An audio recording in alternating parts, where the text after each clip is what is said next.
إن الذين ينادونك من وراء الحجرات أكثرهم لا يعقلون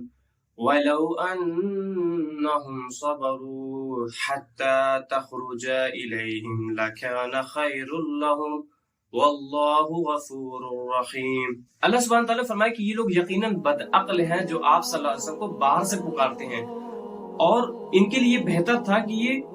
آپ کا انتظار کرتے یہاں تک کہ آپ صلی اللہ علیہ وسلم خود باہر آ جاتے۔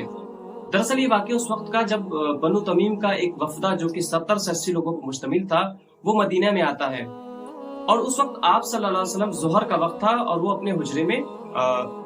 قیلولہ فرما رہے تھے۔ تو یہ جو لوگ تھے یہ آ کر کے آپ کے جو حجرے جتنے بھی تھے اس وقت کاؤنٹنگ میں، وہ سارے حجروں کے پاس جا کر کے پکارنا شروع کرتے ہیں کہ یا محمد اخرج علینا، یا محمد اخرج اخرج،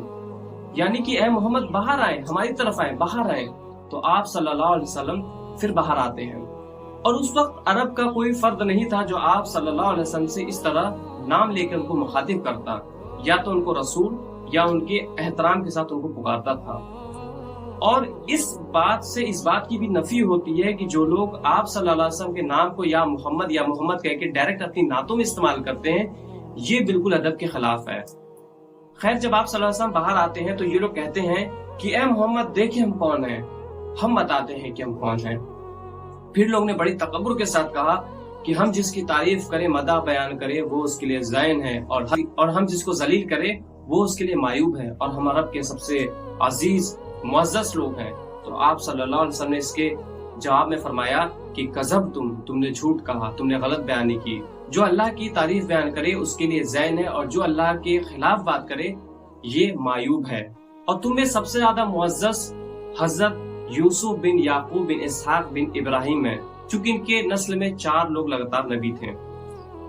اس کے بعد ان لوگوں نے کہا کہ ہم آپ سے مفاخرت کرنا چاہتے ہیں، یعنی کہ ہم آپ سے اپنی بڑائی بیان کرنا چاہتے ہیں، اور یہ عرب کا کلچر تھا۔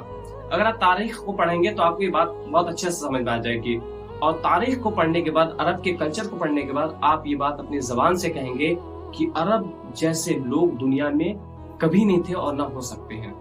چونکہ یہ بالکل عجیب لوگ تھے۔ اس کے بعد ان لوگوں نے اپنے خطیب کو کھڑا کیا اور اس نے اپنے قبیلے کی تعریف میں زمین آسمان کو ملا دیا۔ اس کے بعد آپ صلی اللہ علیہ وسلم نے اپنے